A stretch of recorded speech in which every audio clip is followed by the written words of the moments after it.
Hello and welcome to Geneva, the World Economic Forum. My name is Adrian Monk. Delighted to welcome you to this Asia media briefing in partnership with the World Health Organization.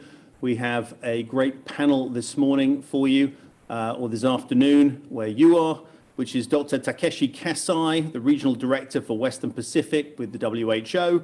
We have Tan Sri, Dr. Rebecca Fatima Stamaria, who's the Executive Director of the APEC Secretariat.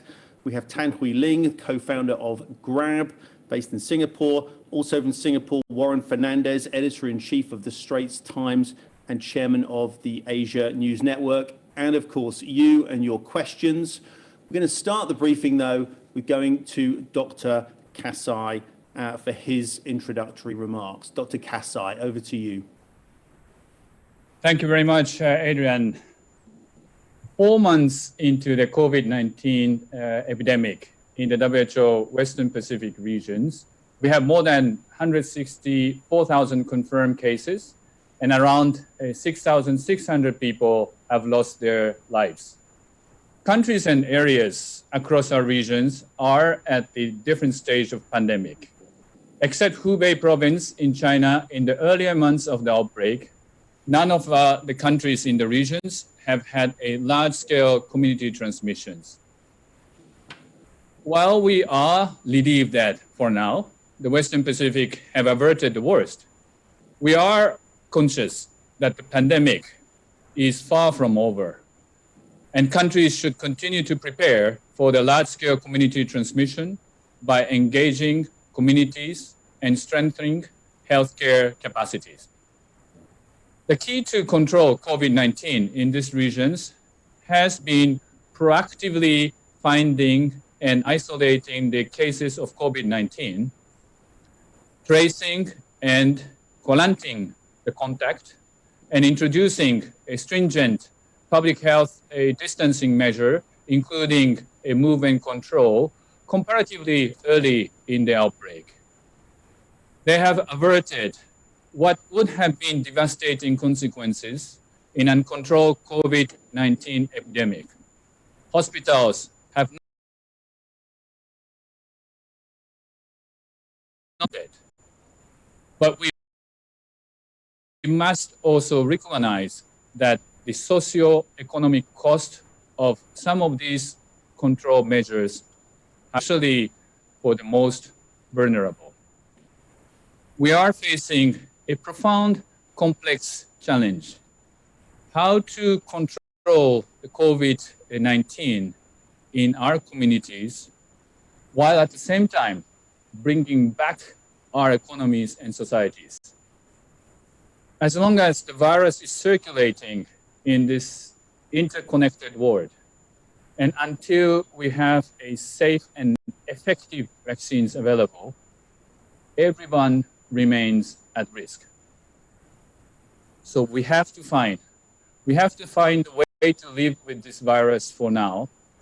And this is what we call the new normal. 3 weeks ago, I mentioned that there's no one-size-fits-all approach to lifting the public health and movement controls measures. The effectiveness of each of these measures and what each society values differs by countries and by cultures. What remains true across different country contexts is that the process shouldn't be rushed. Easing restrictions too quickly would bring on a resurgence of diseases. It needs to be done in the phases based on scientific evidence and the data on the local context. And when restrictions are eased, the key to control the virus is to ensure well-functioning system to detect and isolate cases and trace and quarantine their contacts. It's understandable that everyone's eager to move on. And in the Asia-Pacific region and beyond, WHO is working with the countries on how to ease measures safely in a way that protects public health, prevents new waves of infections, and allows society to regain some degree of normality. We want healthier customers, workers, and then students. We need our offices, restaurants, markets, schools, transportations, and place of worship to be a safe place to work, learn, and connect with our communities.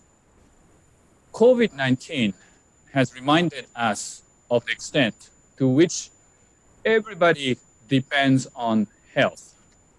And each one of us actually can contribute to securing a healthy future and building back our societies and economies. Each individual's willingness to maintain healthy practice that protect not only themselves, but their families, friends, colleagues, communities, healthcare workers, and vulnerable around them is the foundation of ability to rebound. We are in this together and can only get out of this together. In moving forward, we should create a new normal in which we don't have to choose between health and livelihood. Rather, we should bring up both. The big decisions on how to do this needs to be made together, bringing the health sector, economic sector, and community together at one table. I believe we can do more than just go back to evaluations of the way we did business and deliver health services before COVID-19. This pandemic has fundamentally changed the world we live in and at the lightning speed. It has also presented us with an unprecedented opportunity to fix the flows and fractures in our health systems and societies that COVID-19 has exposed. Today, we can work together to shape a new reality, commit to new ways of thinking, living, and working that will make us safer from COVID-19 and other threats in the future. Government are, of course, central to steering us through this. They need to ensure gradual, flexible, and clearly communicated approach to lead us into this future.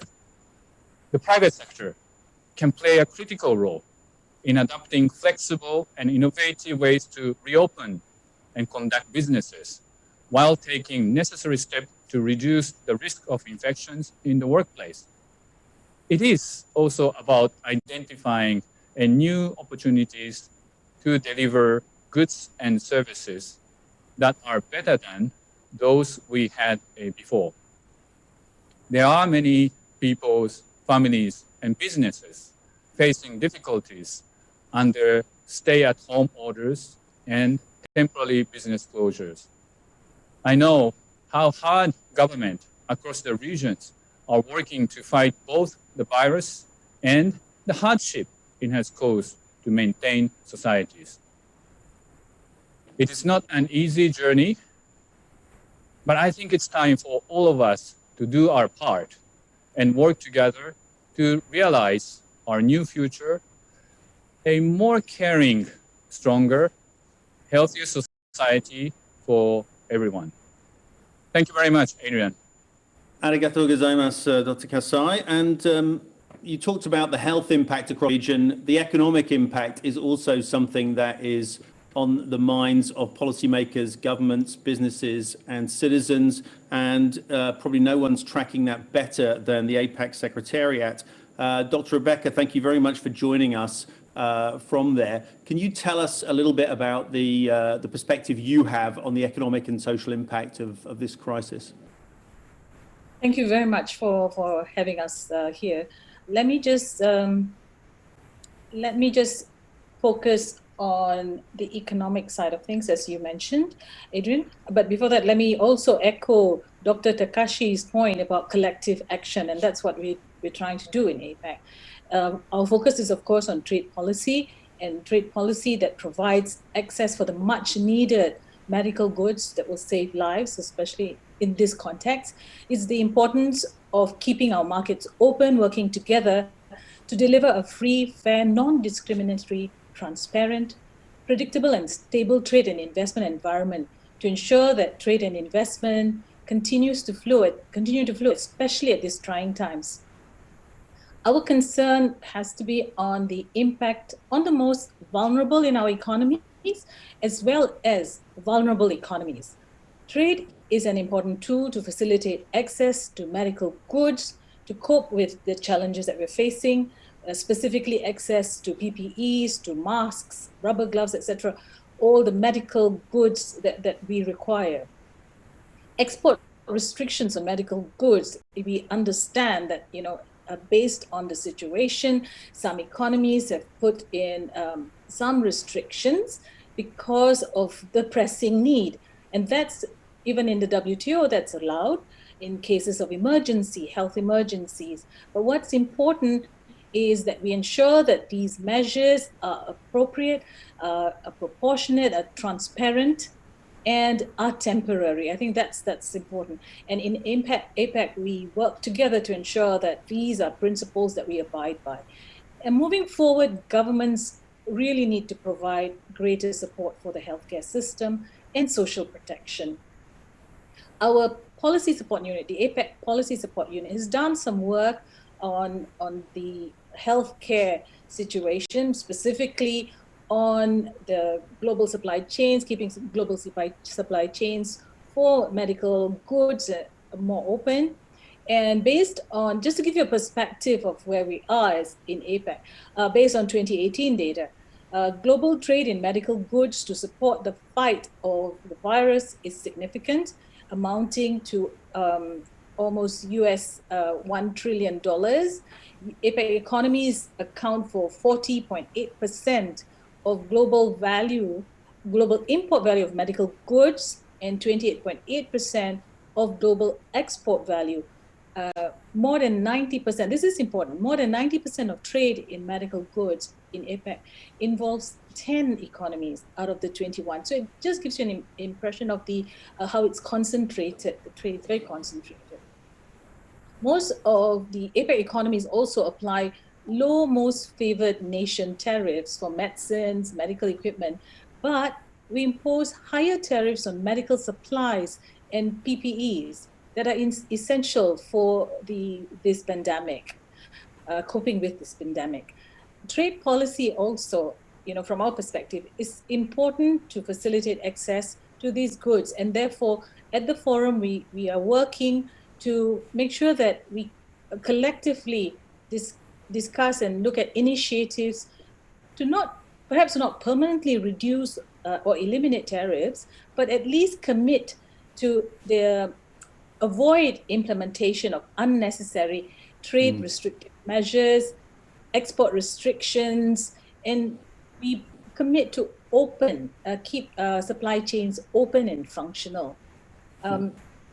Also, we have accumulated or obtained data, latest available data for the region, and we found that 4.1 on an average, the region has 4.1 hospital beds, 1.9 physicians, 3.9 nurses per 1,000 people. Now, these figures represent an improvement since the SARS outbreak of 2003, but I think we need to do even more. So this gives you a perspective of what we have, what APEC is the data that APEC has collected. The impact of the virus is serious in our region. We will see growth declining.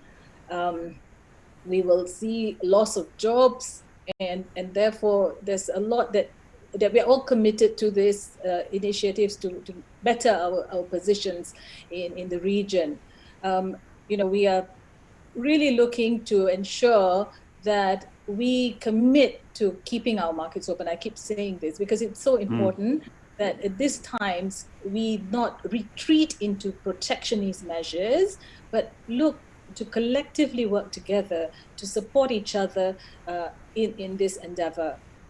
So greater support for healthcare system, encourage members to act swiftly to make sure that we keep medical supplies and equipment and access to even essential goods affordable. I think that's one of the important things, and those are things that we discuss in APEC, and we hope that collectively the collective effort will ensure that we all come out of this together in a better shape than we are in now. Thank you. Dr. Rebecca, thank you very much for that.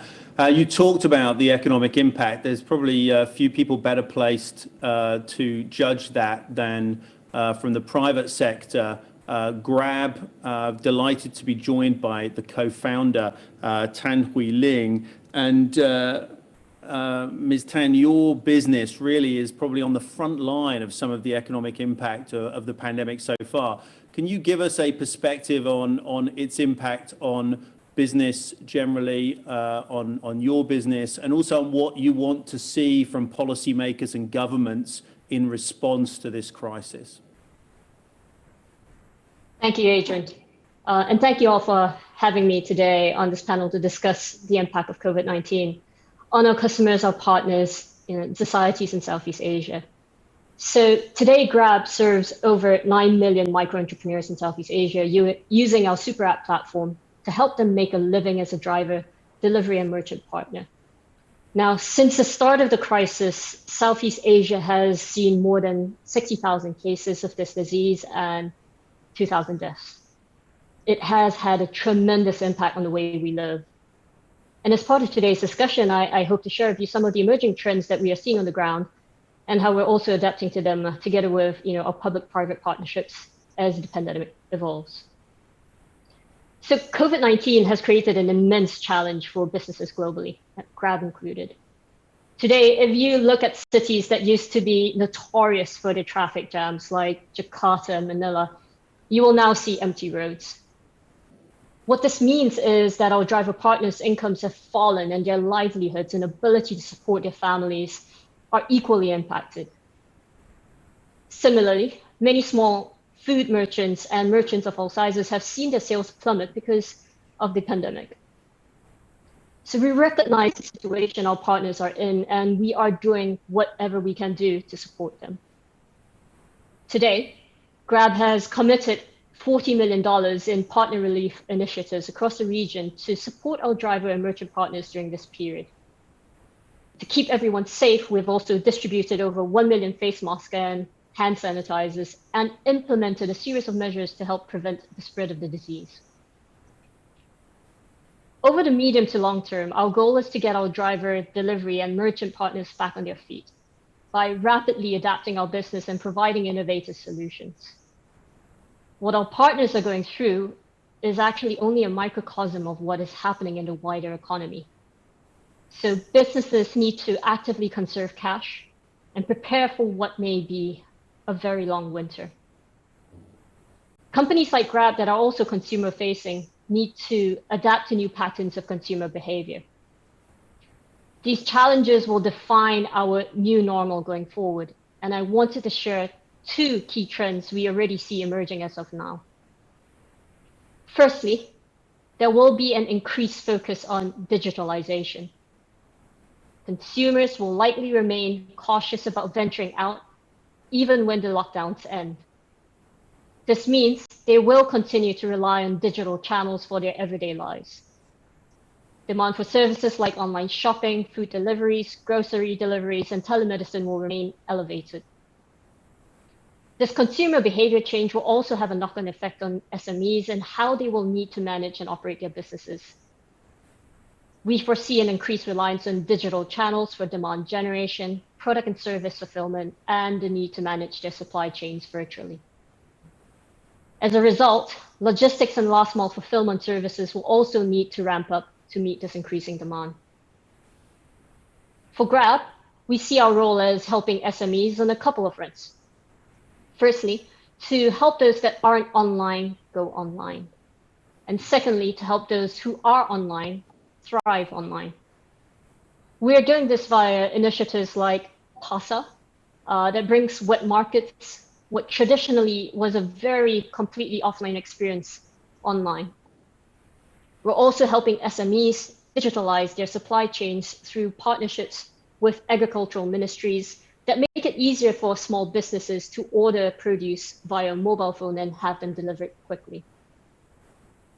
As we continue to evolve these initiatives in the new normal, we hope to partner with more companies and government agencies to enable greater digitalization across the region. The second big trend we see is the heightened awareness around hygiene and sanitization. During the pandemic, we implemented measures such as contactless deliveries, requiring our drivers and delivery partners to wear masks, and installed physical dividers in some vehicles to reduce the risk of transmission. Some of these measures will likely continue after the lockdowns lift. Post-COVID, consumers will likely prioritize food and beverage outlets that have stringent hygiene standards and may opt for modes of transportation that are perceived to lower the risk of exposure. We thus also hope to work with governments and NGOs to formulate F&B hygiene standards for food delivery and central kitchens in order to meet the heightened health and safety expectations of our users. Lastly, I want to wrap up by noting that COVID-19 is a black swan event that shows how interdependent and connected we are. The virus knows no borders. Meeting the challenge of the post-COVID world is not a task for one company or one country. And corporates need to take an expanded view of their role in society and work together with governments, non-government organizations, and individuals to keep each other safe and enable our businesses and society to thrive in this new normal world. Thank you. Julian, thank you very much. I'm going to turn now to Warren Fernandez, who's editor of the Straits Times in Singapore, but also is chair of the Asia News Network. Warren, just want to ask you, the role of information in this crisis has rarely been more critical. How have you and your members been meeting the challenges faced by posed by this pandemic? Well, thank you, Adrian, and good afternoon, everybody. Well, here in the Straits Times, we are working very hard to try to stay on top of this story. It is a big challenge because it's not just a health story or a science story. It stretches across the newsroom. We're trying to cover the economic implications, the social implications, the political implications, because that's what our readers are interested in. So it's an entire effort across the newsroom. And we're also trying to sort of not just report the news, which comes at a relentless pace, but in a way forcing ourselves to take a few steps back to think about and analyze and interpret and explain the news. Because these are very bewildering times for all our readers. And we find that the effort to help them sort of join the dots and see where things are going is something that is especially valued at this time. We have a platform called Ask the Straits Times, where it's an interactive platform and people can send us questions that they have, burning questions on their minds. And we've had thousands of these questions come to us, and we then speak to the experts and try to get answers. We've convened panel discussions with the experts, which have been very well received. And we've seen the audiences for these various efforts rise tremendously, sometimes 2 times, 3 times our baseline audiences. Subscriptions are up, even though we've put a lot of our COVID content, all our COVID content outside the paywall. So that says to me that there is this hunger for information, and people are trying to sort of make sense of where this is all going and what it means, not only to help them stay safe, but what it means for them in the immediate term, as well as the midterm and the longer term. And even though, ironically, even though audiences are going up, revenues have taken a beating. So for us in the Straits Times, we're still relatively robust. So I think we will be able to weather the storm. But for many, many newsrooms around Asia and all over the world, the COVID is a big challenge because, and that's an issue that my colleagues and I on the World Editors Forum are taking up and engaging on to try and secure the future of public service information, because we feel that without good, credible, reliable information, the kind of debates and discussions that we are having today on we have a reasoned and rational debate about what to do about the pandemic and how to deal with it, how to take ourselves forward, just won't be possible. And this is not an issue just for journalists or editors, it is a societal issue. And that's why we are at the World Editors Forum, we are making that an issue front and center of our engagement and public advocacy in the weeks and months to come. So those are the issues we're grappling with. On a day-to-day level, it's all about us trying to sort of work from home like everybody else in this distributed way, trying to stay connected, which is a challenge. We're also trying to ensure that our journalists who have to be out in the field to gather information are kept safe. And we have correspondents in Singapore, but also all around the region, South Korea, China, Indonesia, trying to sort of ensure that we get the necessary equipment to them so that they can do the jobs and stay safe. And one of the things that we're also trying to do together with our partners in the Asian News Network, as well as the World Association of Newspapers, is to collaborate a lot more, share information, help connect our science correspondents so that they're sharing leads and the understanding of this virus and the new things we're discovering along the way. So collaborative efforts like that has been on the rise, and including projects like this one with the World Economic Forum. Thanks, Warren. I want to come back to you in a moment or two for your own questions, but I want to turn first to some of your colleagues we have on the line, and first to Sam Reeves from Agence France Presse. If we can get Sam up with his question. Hi there. Thank you very much to all the panelists. My question is for Dr. Takeshi Kazai. Oh, just a minute. Hi there. You're back. I'm back. Sorry, my video is off there. Sorry, my question is, thank you very much to all the panelists. My question is for Dr. Takeshi Kazai. We're seeing new clusters of cases appearing in some countries that had previously managed to control their outbreaks very well. I'm thinking particularly of China and South Korea recently. How worried are you about the potential for a second wave of infections, and how careful do countries have to be going forward when they reopen? And if you can also comment specifically on how worried you are about China and South Korea at the moment. I know those two countries are part of the WHO's Western Pacific region. Thanks for that. Dr. Kasai, can I just turn to you to pick up on that question? Thank you very much, Adrian and Sam. As far as the virus is circulating somewhere in this interconnected world, and until we have a safe and effective vaccine, I think everybody's remain at risk. And therefore, the countries who is now planning to also lift the lockdown needs to continue to be vigilant. And we're also really encouraging every country to use this time to prepare for the large-scale community outbreak. The countries in our regions is try to continue to invest and then improve the system to detect the cases early and isolate, and then also do the contact tracing and quarantining the people. And testing is definitely one of the components. But actually, I wanted to use this opportunity to answer that one important thing.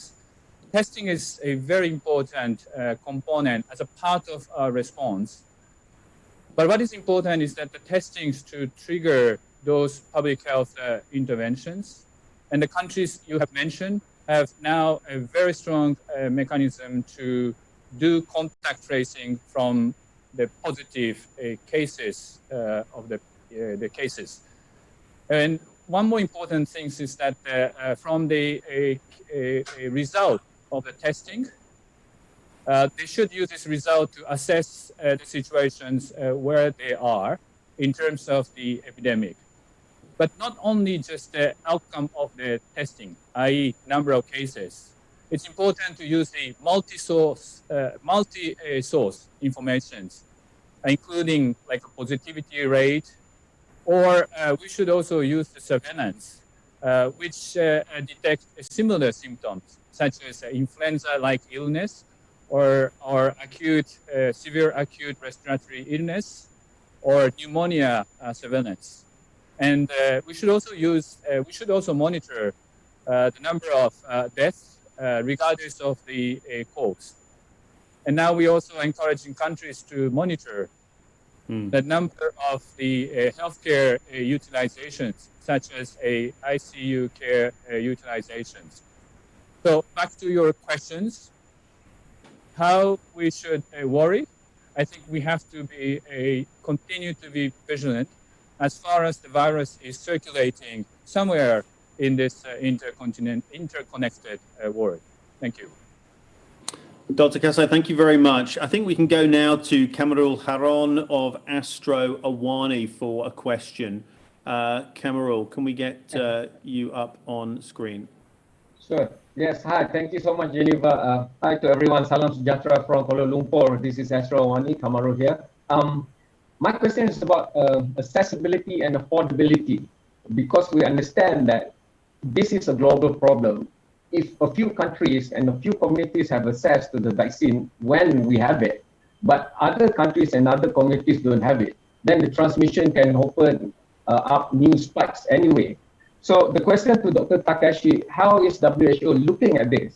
Because even in previous session done by WEF or WEF, we've seen how even vials for the vaccine manufacturing is also limited, and to ramp up capacity to hundreds of millions and billions in a short time. For country, Dr. Rebecca, hi, long time no see. About the tariff and the patents, for example, 60 over years ago, Jonas Salk and Albert Salvin, they donated their breakthrough in finding vaccine for polio, and that speedily helped access to everyone around the world. But what about the 21 countries of economies of APEC, and whether at least in that 21 countries, the solidarity to ensure accessibility and affordability? And for wheeling, Grab is very, very much attuned to the gaps in logistic delivery. Even when we have the vaccine, how do we ensure that from the data approach and the logistic gaps approach that we can get it to everyone that's needed in any communities? Thank you. That was fantastically entrepreneurial. 3 questions for the price of 1. Should we start perhaps with the economics that you raised there, Kamarul, and go to Dr. Rebecca and just talk about the affordability of vaccines and perhaps address that. Dr. Rebecca. Yeah. Okay. Thank you. Thank you for the question, Kamarul. In APEC, what we're looking at is to ensure that there is a collective action to facilitate the access to medicines, to medical products, to basic things like hand sanitizers, ventilators. So working with the economies, what we've done is we've tracked the tariffs on all these products together with the WTO, working closely with the WTO and the members of APEC to ensure that, if we have to do this, if you have to put in tariffs on products like this, it has to be justified, it has to be proportionate, and it has to be temporary. And to also see the larger goal of making sure that these are for the common good, and therefore work towards reducing these tariffs, if not eliminating them, ensuring that the supply chains are kept open. There is an initiative among some already started by members, specifically Singapore and in New Zealand, for example, to work together and to gain and to reach out to all members of APEC to sign on to this initiative, where we work towards reducing the tariffs, to making sure that medicines that are essential are accessible to everybody in the region. So there is initiatives. It will not happen overnight, I must say, but definitely there is this collective will to do this. Oh, that has helped to answer some part of the question. Thank you. Dr. Kasai, can I just turn to you on the medical and health aspects of that vaccine question? Thank you very much for these very important questions. We see a vaccine as a global public goods, meaning which belongs to everybody around the world. So this is not something that the country who produce reserves, but should be distributed equally. The equal distributions and equal protection is the way to, at the end, protect every individual around the world. And WHO, with the many partners, launched the initiative called Access to a COVID-19 Tool Accelerator, which is to expedite the development of the vaccines. But not only that, it tries to ensure the equitable distributions of the test, therapeutics, or the vaccines against the COVID-19. And just recently, we had a very impressive pledging conference that more than 50 countries around the world pledges closer to $8 billion US. Of course, this is still a pledging, and it's up to really us to uphold and make this a pledge to come to the truth. Thank you. And Hui Ling, as we heard, the private sector will undoubtedly play a big role in helping distribute any vaccine that arrives. Have you begun any conversations with governments in any areas about what you potentially might be able to do in that respect, or is that too far off at the moment? Adrian, it's a great question. And Kamarul Sujatra, thanks again for that. I think you already hit on two important points in the question itself that will be critical in that phase once a vaccine has been found and once we're trying to figure out who we can distribute it to get it in the hands of those in need. One, I think, is data, which I'm not a medical expert, Grab isn't as well. And I think what's really important is that we partner with the different governments and ministries of health to figure out who should get those vaccines sooner versus later, because we won't be able to serve everyone immediately. And for that, data is key. We already have existing relationships, let's say, with the Ministry of Trade and Industry in Singapore, where we've been working to supply anonymized data to help them understand the economic impacts in the country and how it's trending over time during COVID in different weeks, right?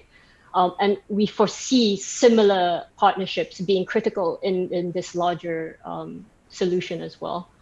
Secondly, I think, Kamarul, you alluded to the fact that, supply chains, how do we help with that?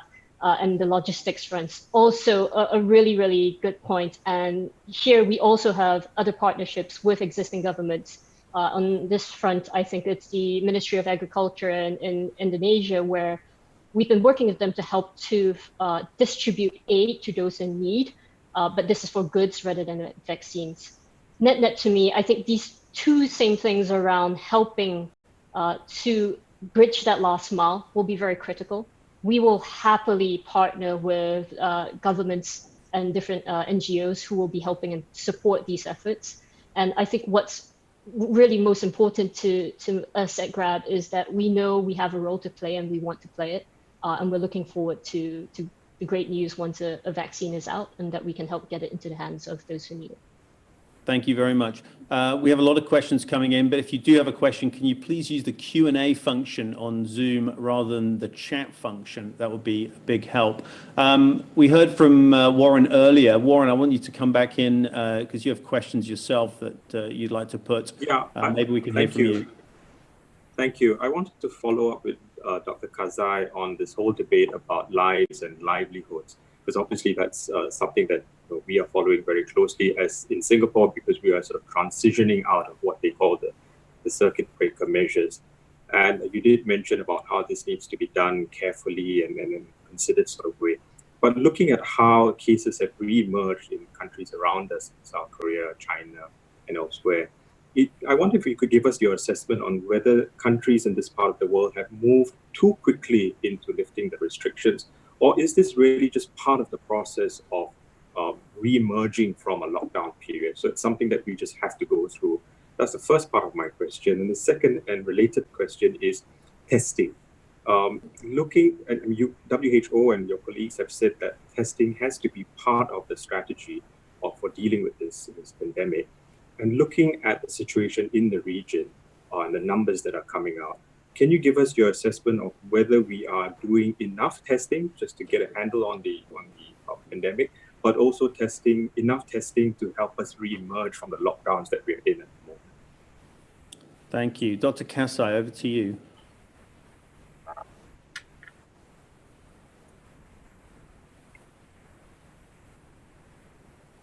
Dr. Kasai, I don't know if we can hear you. Let me just... Can you hear me? We can hear you now perfectly, thank you. Apologies. I think, Warren, I think your question has several very important questions within these two questions you mentioned. First, you mentioned that a life or livelihood. I want to take this opportunity to really reiterate now that we think the questions of life or economy is not really the right questions. I even think it's a false dichotomy. It's now time for really us to think how to bring both health and also the economy bring back together. I received the questions in the past that don't you think that the economic crisis is now making more people difficult? Well, actually, this is the new diseases. We still don't know many things. But what we have observed in the past 5 months is around the world, more than 4 million people suffer because of the COVID-19. And we lost more than 283,000 people as of today. And some countries, the healthcare is actually overwhelmed, and we even lost a healthcare worker. And without a very strong a public health measure or movement control or so-called lockdown, this figure could have been much bigger. But in the same time, I think many panelists already mentioned, and even the Dr. Rebecca shared the figure of the economic impact. It's an enormous consequence. And I know there are people really struggling with this. But I also mentioned that as far as the virus is circulating somewhere in this interconnected world, we'll continue to remain at risk.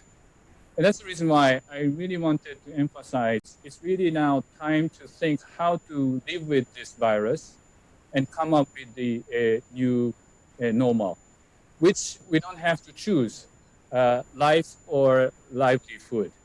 And from that perspective, I really appreciate this opportunity that the health sector can sit with economic sector or business sector, because I think this is really the key.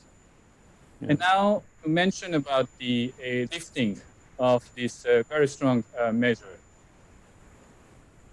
I don't think there is one size fits all approach. But I think what is important is you rightly mentioned that we should go step by step or a phased manner. We have to do it in a very cautious way. And in case if this COVID-19 starts to spread in the community, we might even have to reinstate the measures. This is a new. So this lifting, we might not do it in a perfect way at the very start, but I think we all have to learn as we move. And again, I wanted everybody to now think how we can move. Both we bring up health, but also economy together. And to me, the key is individual effort.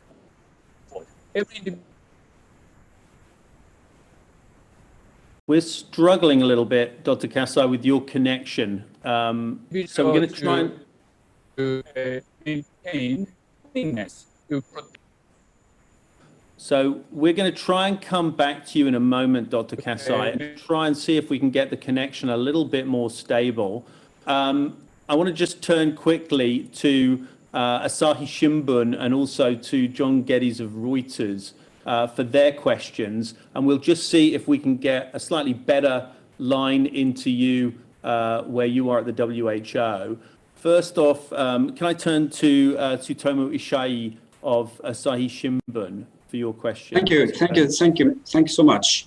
I have a question mainly to Dr. Kasai Sensei. We monitor the situations each country, and I think there are clear differences especially the fatality rate or death rate. For example, we have now in Japan more than 600 deaths out of some numbers of fully infected, which is, but for example, in the United Kingdom, it's half size of the population of Japan. Their death is more than 30,000. So how can we understand those big differences of numbers in terms of death rate? Is that there are some speculations that maybe there might be a difference in the types of virus, and if so, maybe we might have a different approach for each viruses.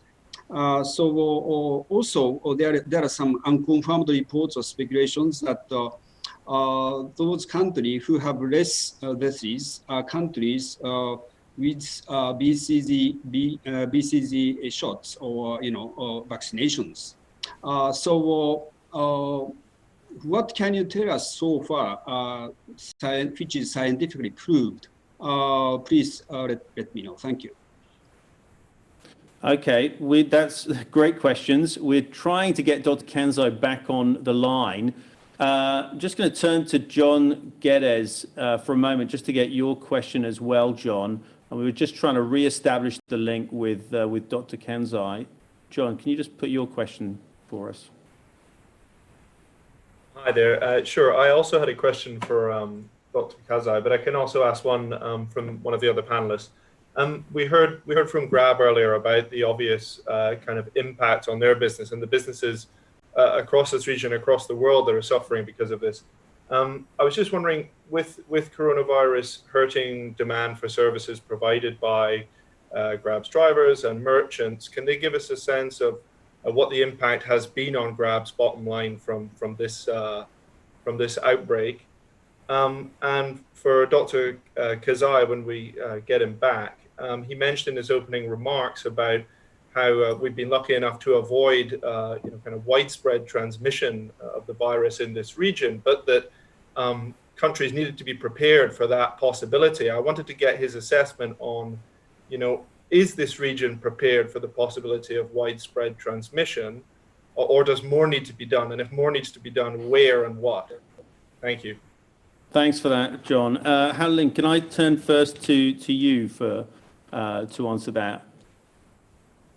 Yeah, thanks for the question, John.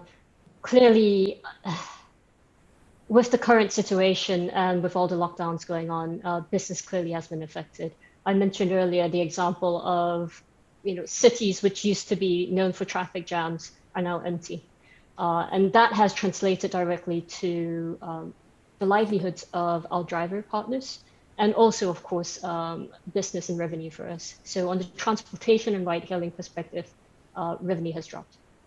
On the other side, due to also the same reasons, which is lockdowns and social distancing, our deliveries business, which is delivery of food, delivery of essential goods, delivery of parcels, that has seen an elevated demand. Net though, it is still revenue-wise, on the whole of Grab, lower than it used to be pre-COVID. I think what's really important for us right now and how we're approaching the business is we're optimizing capital efficiency and cash conservation. Because I mentioned earlier that during this time, we're actually preparing for the worst case scenario, which is a potentially very long winter.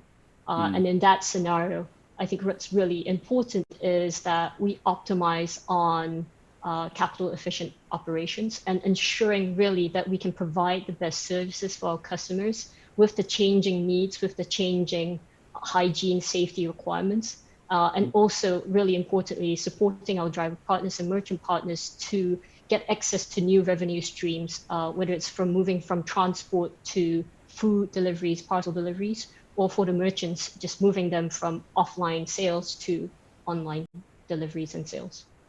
Thank you for that. Dr. Kanzai, great to have you back.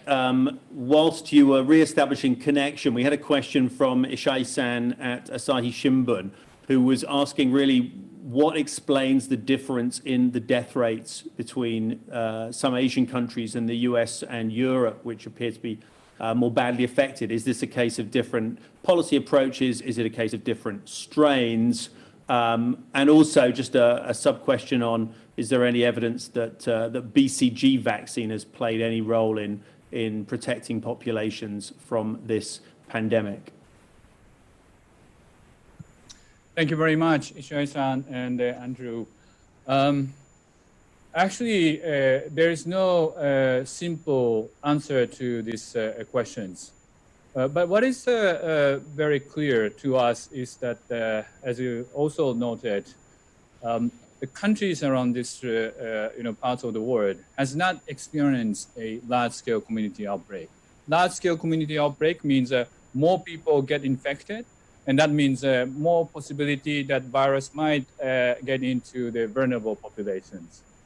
But what we found a common approach in these regions is, number one, they do try to identify the case early and isolate. But not just that.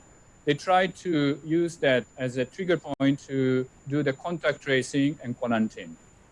And they also arrange the facility to manage those cases who need isolations or who needs a quarantine. And then the countries in this area introduced so-called public health interventions or movement control relatively early.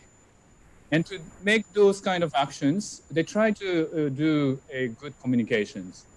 And to make all those happen, they try to make a whole of government approach, engaging also the community.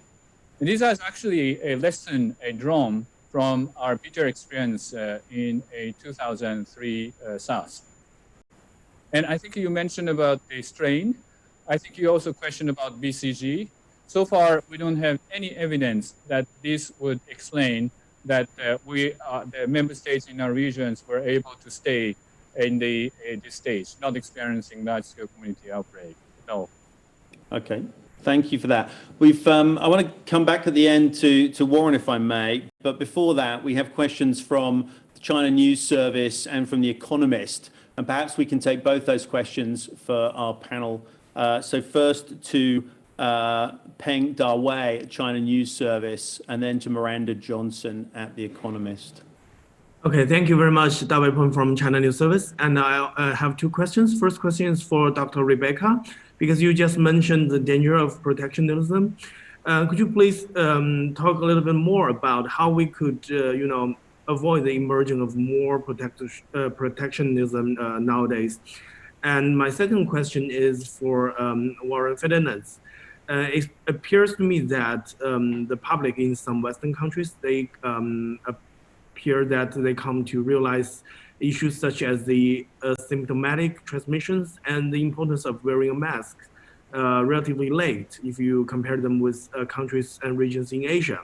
So do you think that it's also related to how the media report or portray the Asian countries' response to the virus? For example, when it comes to face masks or the lockdown or the tracing apps, etc.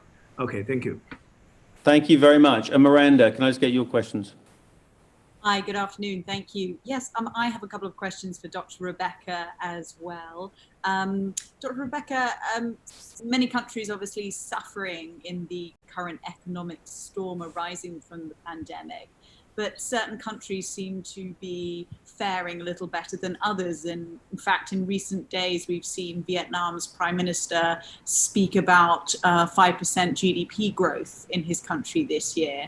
I wondered, firstly, whether there are any other countries where prospects look a little brighter that you could point to, and what else could be done to learn from what they're doing at the present time. And my second question builds a little more on the protectionism question we just had, and concerns rice exports in this region and how maintaining stable rice exports is important and what's being done to facilitate that. Thank you very much. Thank you. And we've only got about 5 minutes left. So if we can keep our answers concise, that would be fantastic. So Dr. Rebecca, over to you. Yeah, can I just take Miranda's question first? Sure. If we're looking at the best case scenario, then some developing countries could still grow due to increased domestic demand, as I say, and the recovery in manufacturing. This is particularly when you could look at the manufacturing supply chain. So as you know, Asia, the supply chains are so integrated, and if you see the manufacturing picking up in China, and because all our supply chains are very linked to China, especially those of us in ASEAN, so you will see some improvements there. APEC real GDP though is expected to contract this year by 2.7%. That's what we're estimating, and we will continue to see some level of unemployment. Economic activity, as you know, is almost at a standstill, but we are hopeful. You know, we're always looking at the bright side of things, and we hope that because our economies and our value chains are so interconnected, improvements that will take place in China's manufacturing will also see impact on the rest of us. Plus the diversity, I think now what's happening, if you look at how we're working, especially ASEAN +3, the work that's going on there, the integration that's going there, I am optimistic when you look at that, the work that we're doing in the region to further increase integration through the Regional Economic Comprehensive Partnership. These are all aspects that we lend cause for some level of optimism in the region. Now, on the non-tariff barriers, yes, as I said earlier, in times of emergencies, economies are allowed under WTO to, there are exceptions, health exceptions, you can put some barriers, but these have to be temporary. And organizations, fora like APEC and ASEAN, we track among ourselves and among members to ensure that, you know, these are temporary, you know, and therefore working together, the collective is always, it's very important. Regional dialogues and discussions and making sure that we focus on the greater good. I think these are things that help us to deal with the non-tariff measures. And also, like I mentioned earlier, the initiatives that we are taking, some of the economies are taking, especially in the WTO, led by New Zealand and Singapore. These are really important initiatives that help us going forward. These are also important lessons that we have learned as a result of the pandemic, which helps us to then rethink how we do trade and investment. What are the rules that we need? So those are the how do we need to strengthen our rules? So going forward, you will see that for me, the WTO is not going to be less important, but more important because of the need for us to be more transparent in how we do things in the region. Dr. Rebecca, thank you. Thank you. And I'm going to turn very quickly and finally to Warren for both an answer and maybe one very quick final question, perhaps. Warren. Sure. I wouldn't attribute the position on masks to coverage in the Western or Asian media. I think it's more to do with the experience in East Asian societies with SARS, very painful experience, which was sort of etched in memories here. And that shaped attitudes towards the wearing of masks. I think in Singapore, we were somewhere in between. We started out with our minds very focused on the experience in SARS and comparing COVID to that. We then transitioned into saying maybe it was more like H1N1. And then when more started to emerge about the virus and we learned more about it and the asymptomatic transmission, then the position on masks also changed. And I was glad that the politicians had the courage to make a change in their position as the evidence changed, rather than digging their heels in and not changing as more information emerged. And I think that's the way the media ought to encourage the discussion going forward, so that it is evidence-based and scientifically sound, and not just based on political rhetoric. So I'll end on that note. Yeah. And is there a final question that you might have that you want to pose to perhaps Dr. Kanzai, just to wrap up our session today? Yeah, I did want to see if he could answer the question I had about testing and whether his assessment is that we're doing enough testing, both to just get a handle on the situation, as well as enough to enable us to emerge from the lockdowns as we all would like to do. Dr. Kanzai, over to you. And we've probably got time for a yes or no on that, but as we run out of time. But back to you, Dr. Kanzai. This is the capacity that we'll look for every country to continue to invest and increase. But again, testing itself is not important. Testing should be a part of the overall response strategy. And as I keep saying, that the testing should trigger not just isolating the cases early, but the contact tracing, quarantine. And test results should give you some kind of information that where countries are, in terms of the epidemiological situations. But we don't use only just testing result. We have to use multiple informations. And I found very interesting because I heard a couple of times the trust. And I think now it's time for every country to show how those multi-source informations are generated and how each countries are judging their situations, so that people can comfortably have a dialogue and reopen their boundary. And I also heard that very interesting comment that in the near future, the people's heightened awareness about hygiene. And I'm personally really looking for that heightened awareness is not only for yourself, to protect yourself, but it becomes not just yourself, but protect your family, friends, community, and colleagues, healthcare workers, vulnerable. I think that is the key to bring up both health and then the economy. And I'm very much looking for that kind of discussions were generated starting from these conversations. So really, thank you very much for this opportunity. Dr. Takeshi, thank you so much for joining. And also a big thank you to all our panelists, to Huiling Tan, to Dr. Rebecca, to Warren Fernandez. Thanks to everyone who joined on this media briefing. Apologies if we didn't get to your question. We tried to gallop through as much as possible. And again, thank you for joining us and have a great rest of your day. Thank you. Bye-bye.